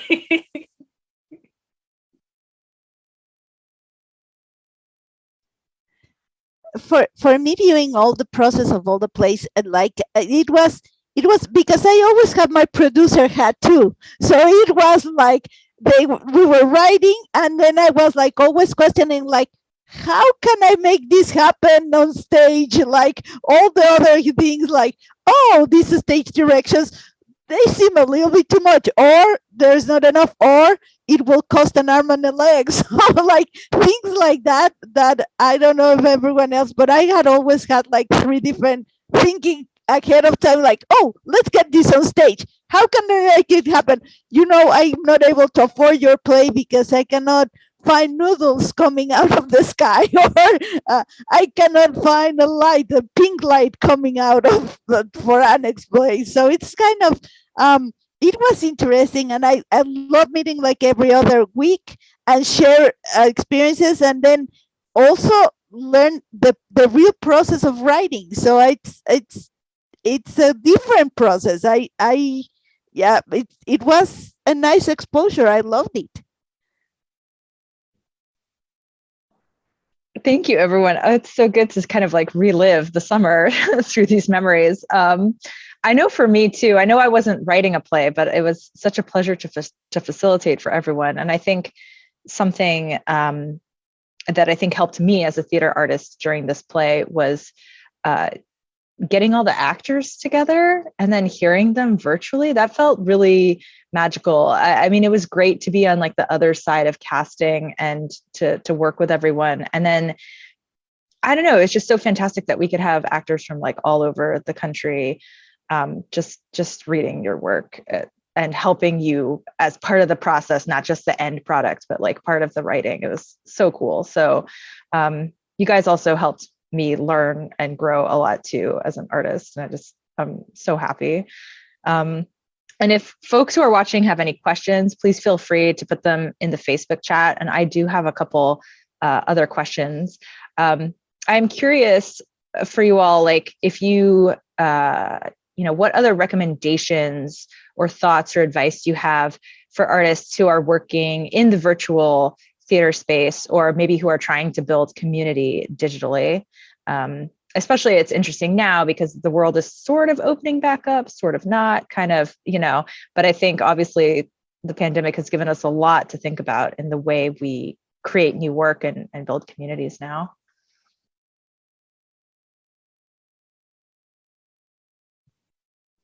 Mario, go ahead. No, go, Minna, go for it. Okay. I would say just don't be afraid to slide into people's DMs. I've been like, I love it. I've made so many internet friends during the pandemic. In a way, all of us are sort of internet friends. It's kind of hard to believe that we haven't actually, like, at least I haven't met a lot of you in person, like in real life, but I know Maddox and Amanda are a little closer. But yeah, I think definitely just because our craft is already so insular in a way, and it is really important to have that community.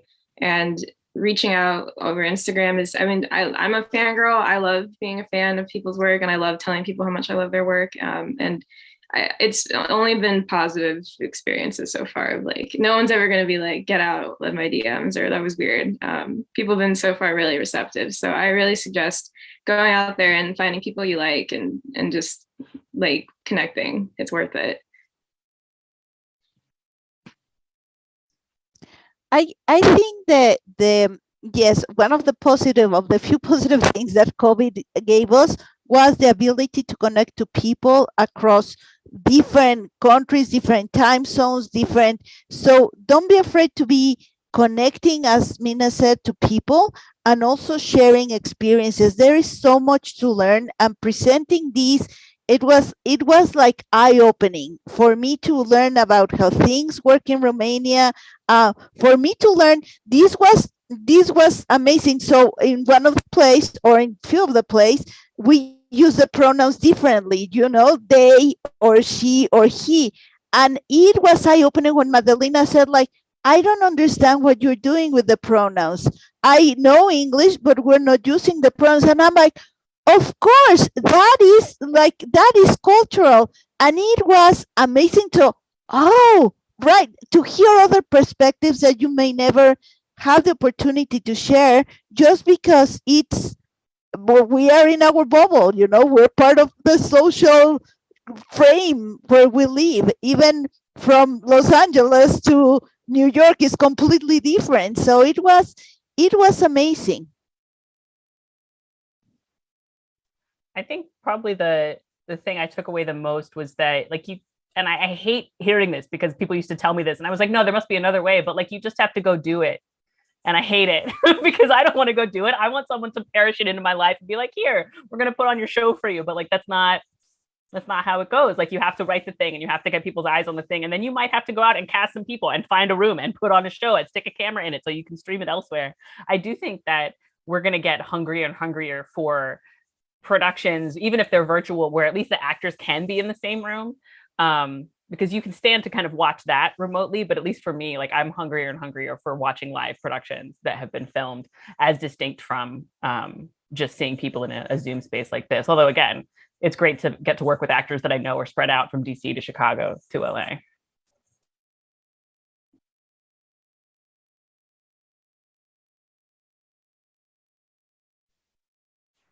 So Amanda, do you want to ask the final question or do you want to? Yeah. So folks, I'm curious where you are taking your play next or what upcoming projects you have. You know, basically what's next for each of you.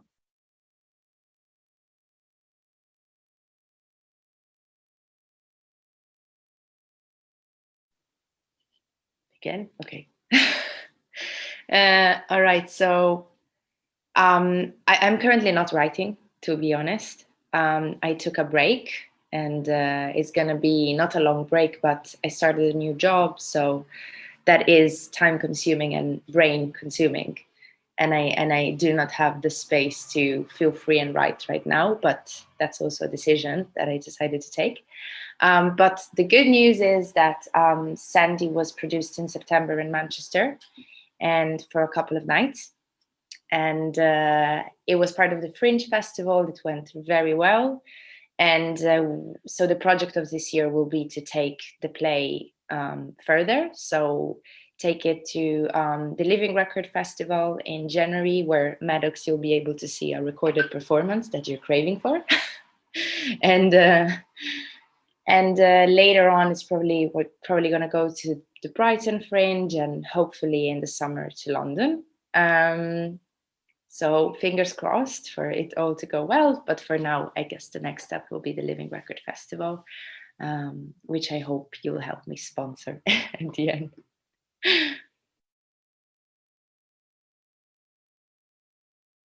LA also has a Fringe festival where essentially, if anybody's watching this who like wants to get their show in a Fringe festival, many of them are not juried. So you just pay whatever the fee is, and then you get sort of the marketing and publicity muscle, and usually some venues that are used to working with Fringe playwrights and stuff. So I'm going to try to get the play I wrote before ANNEX, which is just kind of 4 people, more hanging out and talking, less magical realism. Although, Maru, I thought of you. I submitted ANNEX to a competition and I put in the production notes, like, please don't be intimidated by the bowl of light. I have a ton of ideas for how to do this super cheaply. So it's really just sending out stuff in the hopes that somebody will drop in and give me, a bunch of money and a plan. But otherwise, I'm going to be trying to get it up next summer in LA. So stay tuned on social media.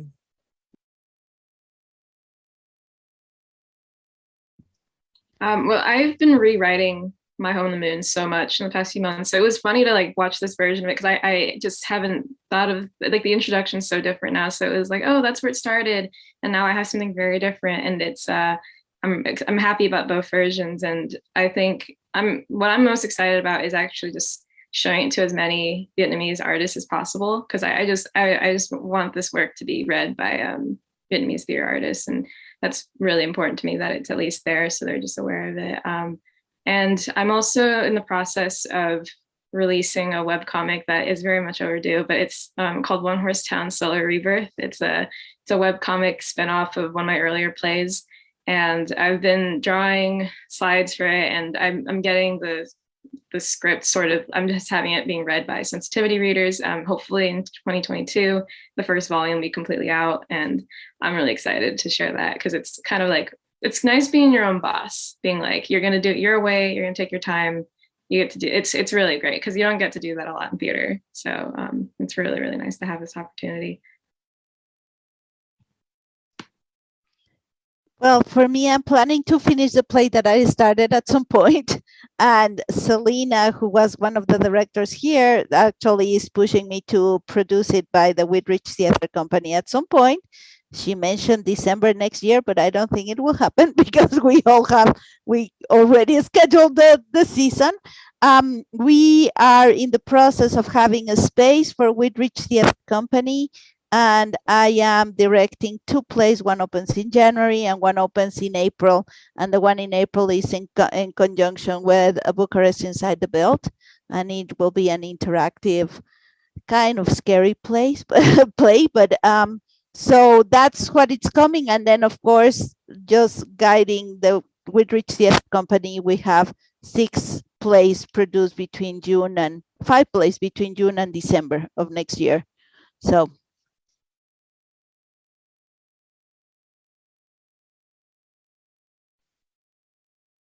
Madalina, do you have any upcoming writing or projects or anything you'd like to share? Yes, I will try to rewrite the play and produce it in Romania. I hope in Bucharest.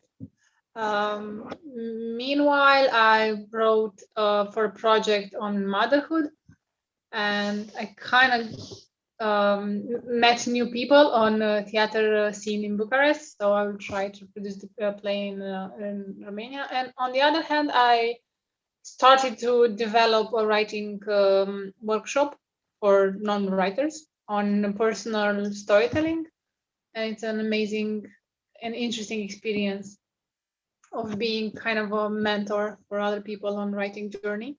So thank you, Amanda. You've been an inspiration on how to handle a workshop and how to give feedback. Oh, And I thank hope I was writing again. Oh, thank you. Thank you. And with that, I'd like to turn it back over to Christina for any final words. Well, my final words are thank you all. Thank you all for sharing your talent and creativity and your time with Bucharest Inside the Beltway. It really is, BIB's greatest joy to be able to share work such as yours. And I have to say that Radiance has definitely taken us to the next level of excellence. So I'm so honored that we got to collaborate with you, and please always send your news to BIB. And in terms of what BIB will be doing in the future, we're working with Wheat Ridge Theater Company, and we have connections with local artists, want to continue to nurture those. So you can stay tuned to our social media for all of the local and international updates. So with that, I suggest to close out this live stream performance that we all either give each other a round of applause or wave to our fans on Facebook as you prefer. And then I will close this out. So thank you all so much. It's been an honor to work with you. Thank you. Let us figure out how exactly to say goodbye. Mulțumesc și la revedere. Bye. Goodbye. Take care, everyone.